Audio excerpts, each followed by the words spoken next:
Hello and welcome to this recorded webinar, which will serve as your annual all-staff training for emergency safety intervention. And we will spend the next 20 to 30 minutes walking through all of the elements of the annual required training. So let's just start first with a reminder, especially if you've been through any of these webinars before. ESI does stand for Emergency Safety Intervention, and if you break down the word into its three parts, it will provide you the easiest definition to remember. Emergency is an immediate danger.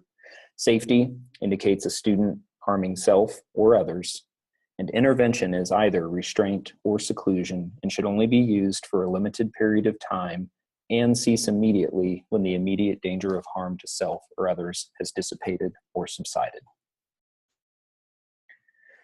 With ESI, the focus is actually on prevention, not reaction. As such, KSDE does not promote the use of emergency safety intervention with any student. KSDE recommends a focus on prevention because there are real dangers when using emergency safety intervention. ESI is not part of a tiered intervention plan. It is only to be used in an emergency.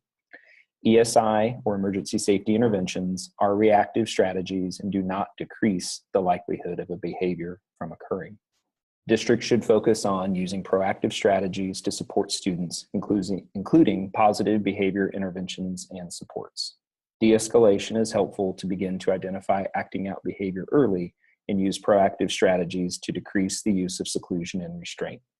Part of the ESI training requirement does ask that school districts have staff review basic de-escalation strategies. We do have another video on that if it's needed, and we will share contact information at the end of this video. ESI still refers to the use of seclusion or physical restraint. Physical restraint is defined as bodily force used to substantially limit a student's movement, except that consensual, solicited, or unintentional contact and contact to provide comfort, assistance, or instruction shall not be deemed to be physical restraint. Guiding a student away from a situation, which may include, certainly does not have to, but may include a hand on a shoulder or an elbow, that is not physical restraint. Seclusion, by definition, means the placement of a student in a location where all of the following conditions must be met. The student is placed in an enclosed area by school personnel. The student is purposefully isolated from adults and peers. The student is prevented from leaving, or the student reasonably believes that such student will be prevented from leaving the enclosed area. As a clarification, timeout is not seclusion. This is a behavioral intervention in which a student is temporarily removed from a learning activity without being secluded. Relevant terms often need review as they emerge from amendments to legislation and regulation. As you see here, statutes, regulations, and standards of these are three important ones to review. Statutes are passed by the legislature and signed by the governor, becoming law. Regulations, by definition, are requirements adopted by the Kansas State Board of Education, and they do have the full force and effect of law. Regulations for ESI were originally adopted in April of 2013, amended in 2016, and will likely be amended in the future. Standards, of course, are a uniform set of expectations, and district policies should conform to those standards for ESI. Additional clarification has been provided in recent years on the definition of a parent, which is listed here, and the definition of a school, any learning environment, including any nonprofit institutional day or residential school or accredited non-public school that receives public funding or which is subject to the regulatory authority of the State Board of Education. Looking at the changes in requirements at a glance, each of these bullet points will be reviewed in the upcoming slides as significant changes have occurred to ESI legislation and regulation. When may emergency safety intervention be used? ESI may only be used when the student presents a reasonable and immediate danger of physical harm to self or others with the present ability to effect such physical harm. The use of emergency safety intervention must stop immediately when the danger of physical harm ends. Violent action that is destructive of property and presents a reasonable and immediate danger of physical harm to such student or others with the present ability to effect such physical harm may necessitate the use of an ESI. Less restrictive alternatives, such as positive behavior intervention support, must be deemed inappropriate or ineffective under the circumstances prior to ESI being used. Emergency safety intervention must not be used for discipline, punishment, or the convenience of a school employee. Additionally, when a student is placed in seclusion, a staff member must be able to see and hear the student at all times. All seclusion rooms that have a locking door must be designed to ensure that the lock automatically disengages when the staff member watching the student walks away, or in cases of emergency such as fire or severe weather. If a school uses a seclusion room, it must be a safe place, free of any dangerous conditions, must be well ventilated and sufficiently lighted. Prohibited restraints are on this slide. Prohibited physical restraints include face down, face up, physical restraints that obstruct the airways, physical restraint that impacts students' primary mode of communication, such as restraining hands of a student who signs, prohibited chemical restraints, except as prescribed by an appropriately licensed person for treatment of a medical or psychiatric condition. Otherwise, chemical restraints are prohibited. Mechanical restraints are prohibited except protective or stabilizing devices required by law or used in accordance with an order from an appropriately licensed person, any device used by law enforcement officers to carry out law enforcement duties, or seat belts or other safety equipment used to secure students during transportation. Looking at the most recent statutory changes, what we will list first is the previous requirement, if there was one, and then follow up with what is the new requirement. Under this first one, there was no previous requirement, so incident is a new definition in the vocabulary of ESI. Incident is defined as each occurrence of the use of an emergency safety intervention. With this next change, the previous requirement, seclusion only, not restraint, was prohibited if it would result in mental or physical danger as a result of the seclusion if the school was provided a written statement from a licensed healthcare provider. There was no requirement that the written statement contain an explanation of the diagnosis or suggested alternatives. However, with this change, the written statement from the medical provider must now include the following bullets. An emergency safety intervention may not be used with a student if the student is known to have a medical condition that could put the student in mental or physical danger as a result of the ESI. The existence of such a medical condition must be indicated in a written statement from the student's licensed healthcare provider. The written statement must include an explanation of the student's diagnosis, reasons why an ESI would put the student in danger, and suggest alternatives to ESI. Emergency safety intervention may still be used if not subjecting the student to an ESI would result in significant physical harm to the student or others. For example, a student with written documentation that the use of an emergency safety intervention would cause mental or physical danger who attempts to run out into a busy street may be restrained for safety. With this next change, the previous requirement was if the parent could not be notified, the school was required to notify the emergency contact for the student. With this more recent change, the language has shifted to same-day parent notification, and the elements of that are listed below. The same-day notification requirement of this subsection shall be deemed satisfied if the school attempts at least 2 methods of contact. A parent may designate a preferred method of contact to receive the same-day notification required by this subsection. A parent may agree also in writing to receive only 1 same-day notification from the school for multiple incidents occurring on the same day. With this next change, the previous requirement was that written documentation of the use of an ESI consisted of the items in D.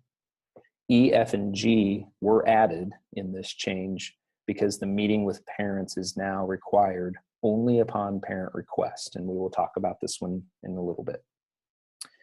Written documentation of the incident must include now what is listed in A through G.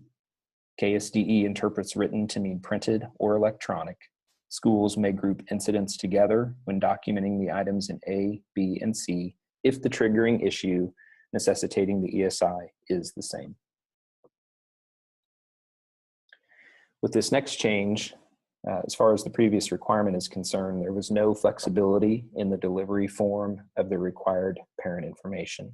And now with this change, there is some flexibility.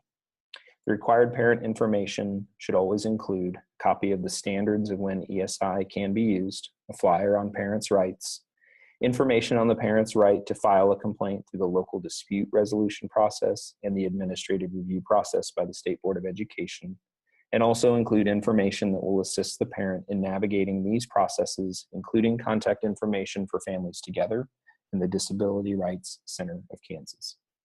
Upon the first incident of ESI, the required parent information must be provided in printed form or upon parent's written request by email.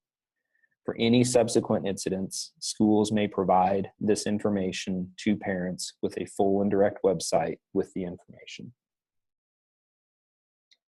With the next change, the previous requirement was that schools were required to schedule a meeting after the third use of an ESI with the same student. Under this change, parent meeting requirements have shifted. The written documentation of an ESI incident must contain a statement that invites and strongly encourages parents to schedule a meeting to discuss the incident and how to prevent future use of ESI, and email and phone information for the parent to contact the school to schedule the ESI meeting. After an ESI incident, a parent may request a meeting with the school to discuss and debrief the incident. A parent may request such meeting verbally, in writing, or by electronic means.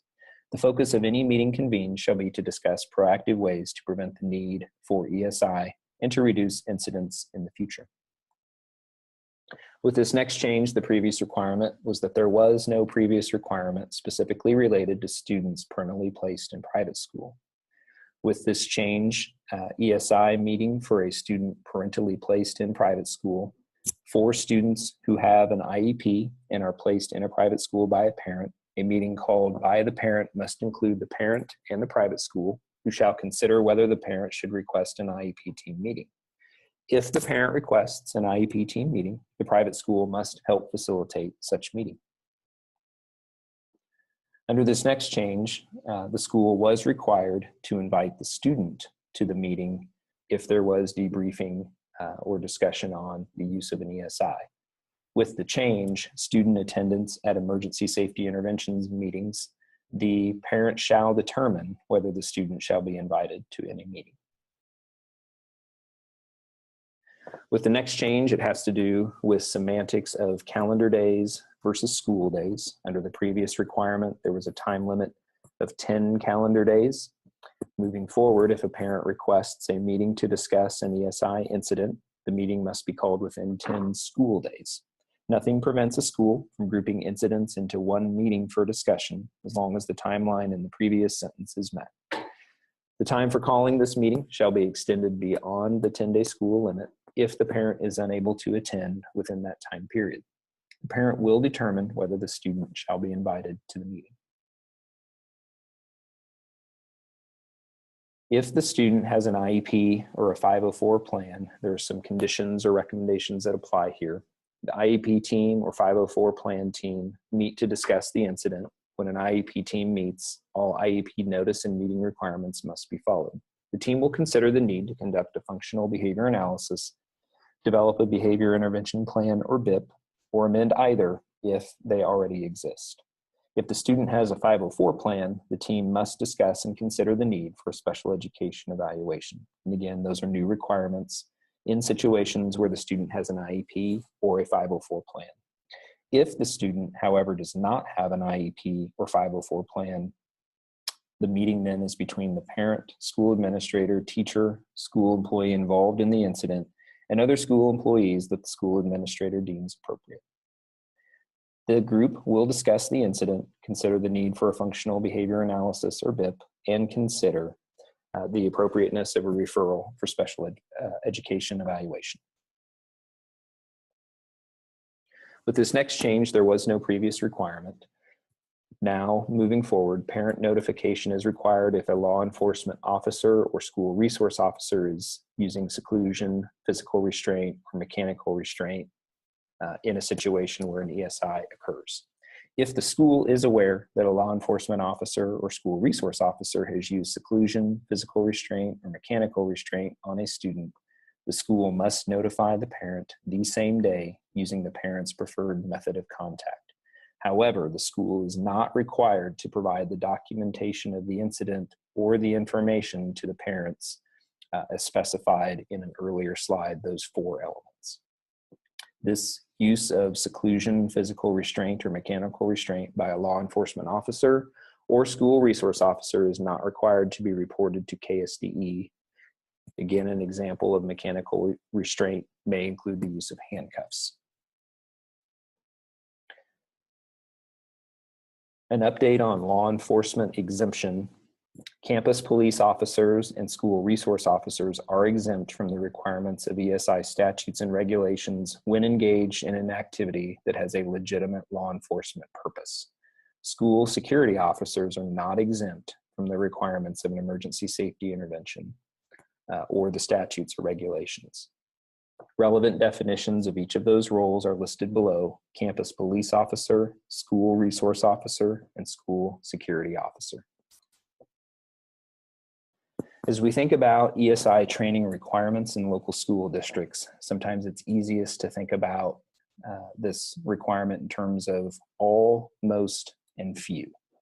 All school personnel should be aware of the requirements of the regulations and be informed about prevention techniques, de-escalation techniques, and positive behavioral intervention strategies at a very basic level. From that group of all, there may be a group of staff. Most school personnel then will need a review of the requirements of the regulation and a more in-depth knowledge of prevention techniques, de-escalation techniques, and positive behavioral intervention strategies. And from that group then, few school personnel will need a review of the requirements, training on prevention, de-escalation, and positive behavior intervention strategies, and training in the most restrictive behavioral intervention techniques for restraint. Examples may include, but are not limited to, CPI and/or MANT. As far as next steps are concerned, with continuous training over time, district policies must include school personnel training consistent with nationally recognized training programs on the use of ESIs. Trainings must address prevention techniques, de-escalation, and positive behavioral intervention strategies. Trainings must meet the needs of all, some, and few personnel as appropriate to their duties and potential need to use an ESI. Schools and programs must maintain documentation on training provided and of those who attended.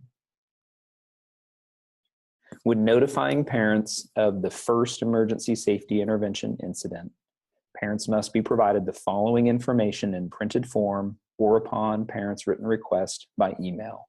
We have reviewed this before, but we'll look at it again.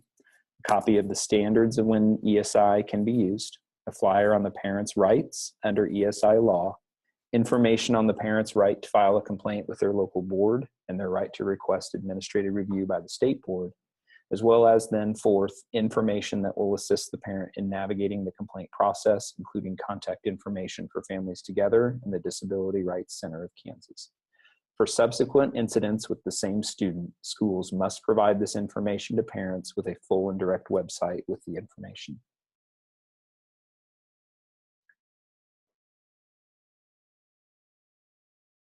This particular slide re-emphasizes that all of this information should be available on each school's website so that it's directly accessible by parents.